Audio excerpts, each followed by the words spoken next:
Welcome back to It's Fire for Me. I'm Jesse, and we made it to the end of another month, which means another net worth update. This is my second net worth update, and my last net worth update was one of my most viewed videos. So I'm excited to get a new one of these up for you guys, as I think you really enjoy them as much as I do. For those of you who are new and might not know, your net worth is when you take your assets or the items that you own and you subtract your liabilities or debts against your assets. Your debts could be your loans, credit cards, mortgages, stuff like that. So that's what we're going to be doing here today. We're going to look at what my assets are and the value of them and subtracting my debts to come up with my net worth. A couple additions that I'm going to be adding to my net worth update are going to be my YouTube progress on monetization, as well as my progress in my coasting financial independence number. I hope you enjoy these additions. Please comment below if you do. Hit that like button if this is a series that you would like me to keep adding to. Alright, let's get into it. We're going to start out with my YouTube progress. For those of you who don't know, in order to get monetized on YouTube and start making some money off of all the effort I put into these videos, you have to get 1,000 subscribers as well as 4,000 watch hours. So let's take a look at where I am on my goal to getting monetized. So far I've achieved 81 out of my 1,000 subs needed, giving me an 8.1% progress to monetization. Now watch hours is where it really gets difficult. You'll notice that I currently have 52 of my 4,000 watch hours, meaning I'm only 1.3% on my way to watch hours. For as young as my channel is, I think these are actually very good and I'm very happy with my progress in this. But if you'd like to support me in this, feel free to hit that subscribe button and watch some of my other videos to get that watch hours up. Thanks for all your help in making this YouTube journey a success for me, and I'm excited to see the monetization add to my overall net worth when I get to that point. Okay. The reason you guys are all here, the net worth. Let's look at the numbers at the end of May compared to the end of June and see how we did. So you'll notice here on the left I've got my different assets listed. At the end of May, my wife's 401k was sitting at $16,703. She ended June at $16,999, giving her a $296 growth. My 401k was $16,475. June ended at $17,087, giving me a $612 growth. Now I'm making sure I get my match on my 401k, where Kim's is actually an old 401k that's rolled into more of an IRA situation, but kept with the same company. So that's why she's not getting as much growth as I am. This next line item you'll notice is our IRA. Just like last month, this number didn't change from month to month, and I still need to take some time to look into why that is. I didn't get around to doing it this month, and hopefully I'll get around doing it next month. Our non-retirement account started the end of May at $3,679, ended June at $3,649 with a loss of $30.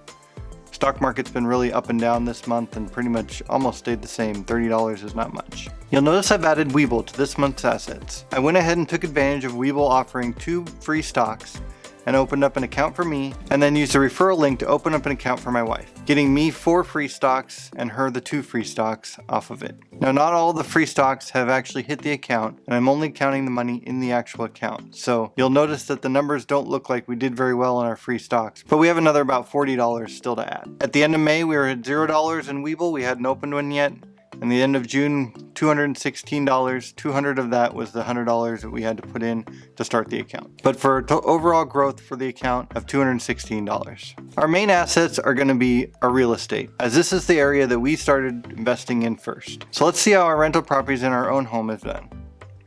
The duplex that we live in and rent out the other half was valued at the end of May at $515,796. At the end of June, it's valued at $521,332. That's $5,536 growth. Really excited about this. The house I like to call the Dave house at the end of May was valued at $274,044. The end of June, it was valued at $278,569 with a growth of $4,525. Another good growth. Our cabin that we rent out on Airbnb was valued at $142,162 at the end of May, and at the end of June was valued at $152,127, giving us a $9,965 growth in just this one property. Now, like I mentioned before, I think this is actually low because I haven't seen another property in the community sell for much under $200,000 in the last year or so. So I think I could easily sell this property for $200,000 if I wanted to, but I go ahead and leave it low because I know there's some areas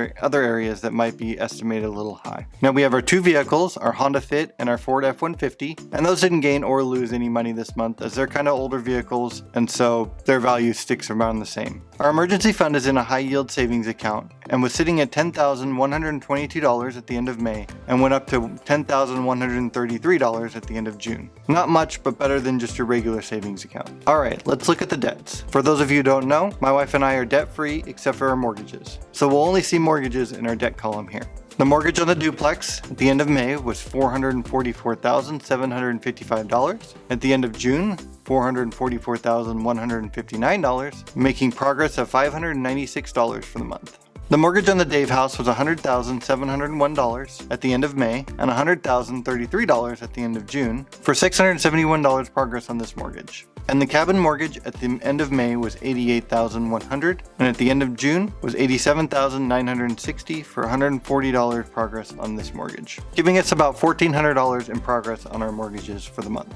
Okay, so if we total all those up at the end of May, we were sitting at $354,251 as our net worth.